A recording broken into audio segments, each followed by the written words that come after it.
Tulog pa po si Kuya Pil. Napagod ka pa.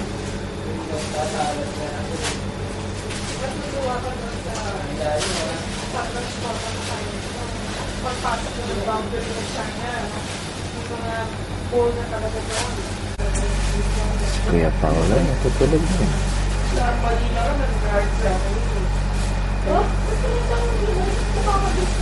Good morning, Ate Mickey.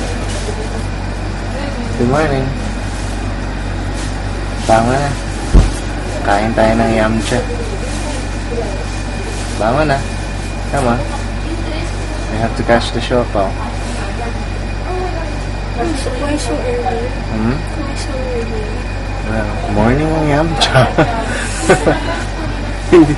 Pag lumagpas tayo ng 10 o'clock, lunch na yun. Okay?